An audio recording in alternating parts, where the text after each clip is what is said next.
Everyone, ഇന്ന് day 60 of 100 days body transformation series. അങ്ങനെ നമ്മൾ പകുതി ദിവസം കടന്നിരിക്കുകയാണ്. ഇന്നൊരു ഹോം മെയ്ഡ് അല്ലെങ്കിൽ ഒരു ഡയറ്റ് പിസ്സ ഉണ്ടാക്കി നോക്കാം. ഇതിനാവശ്യമുള്ളത് ഒരു 200 ഗ്രാം റൈസ്. ഞാനിത് ഇന്നലെ കുക്ക് ചെയ്ത് റെഫ്രിജറേറ്റ് ചെയ്താണ്. ഇപ്പോൾ കുക്ക് ചെയ്തത് സോഗിയായിട്ട് പോകും. പിന്നെ ഒരു 4 വെളുത്തുള്ളി, 2 മുട്ട. ഇതെല്ലാം ഒരു മിക്സിയിൽ ഇട്ടതിന് ശേഷം അതിലൽപ്പം ഉപ്പ്, മഞ്ഞപ്പൊടി, ചിക്കൻ മസാല ചേർക്കുക. ഇതെല്ലാം അരച്ചെടുത്ത ശേഷം ഒരു ബട്ടർ പേപ്പർ എടുക്കുക. കുറച്ച് എണ്ണ, കുറച്ച് കരിയാപ്പില.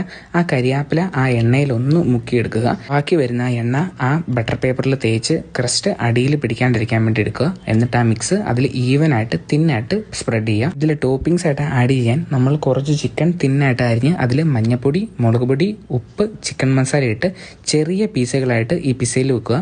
നമ്മുടെ ക്രസ്റ്റിൻ്റെയും ചിക്കൻ്റെയും വേവ് അല്ലെങ്കിൽ മാറിപ്പോകും. നമ്മൾ 5 ഗ്രാം വെളിച്ചെണ്ണ സോക്ക് ചെയ്ത് വെച്ച കറിവേപ്പില ഇതിൽ ഈവനായിട്ട് സ്പ്രെഡ് ചെയ്യുക. നിങ്ങൾക്ക് ബട്ടർ ഇടാം. എനിക്ക് എൻ്റെ ഡയറ്റിൽ 5 ഗ്രാം ഓയിൽ ഉള്ളതുകൊണ്ടാണ് ഞാൻ കോക്കനട്ട് ഓയിൽ എടുത്തത്. റീഹീറ്റ് ചെയ്ത എയർ ഫ്രയറിൽ ഇത് ഇറക്കി വെക്കുക. നിങ്ങൾക്ക് എയർ ഫ്രയർ ഇല്ലാന്നുണ്ടെങ്കിൽ ദോശച്ചട്ടിയിൽ ഉണ്ടാക്കിയാലും മതിയാവും. അടയുടെ രൂപത്തിൽ അല്ലെങ്കിൽ ചപ്പാത്തി ചുട്ടെടുക്കുന്ന പോലെ. ഏകദേശം 180-ൽ 20 മിനിറ്റ് കുക്ക് ചെയ്യുക. ഇടയ്ക്കിടയ്ക്ക് റെഡി ആയതൊന്നും തുറന്ന് നോക്കേണ്ടി വരും. ഇത്രയൊക്കെ ഉള്ളൂ. ആ ബട്ടർ പേപ്പർ റിമൂവ് ചെയ്തിട്ട് കഴിച്ചോളൂ. ഇനി ഞാൻ എൻ്റെ ബാക്കി മീലെല്ലാം പ്രിപ്പയർ ചെയ്ത് ഇന്നത്തെ ദിവസം തീർന്നു. ഈ വീഡിയോ ഇഷ്ടപ്പെട്ടെങ്കിൽ എന്നെ ഫോളോ ചെയ്യണമെന്ന് ഒട്ടും നിർബന്ധമില്ല. ഒന്നെങ്കിൽ നിങ്ങൾ എൻ്റെ പേര് ഓർമ്മ വെച്ചോളൂ, അല്ലെങ്കിൽ ഈ വീഡിയോ സേവ് ചെയ്തോളൂ. നിങ്ങൾക്ക് എപ്പോൾ ആവശ്യമുണ്ടെങ്കിൽ ഈ വീഡിയോ വന്ന് ചെക്കൗട്ട്.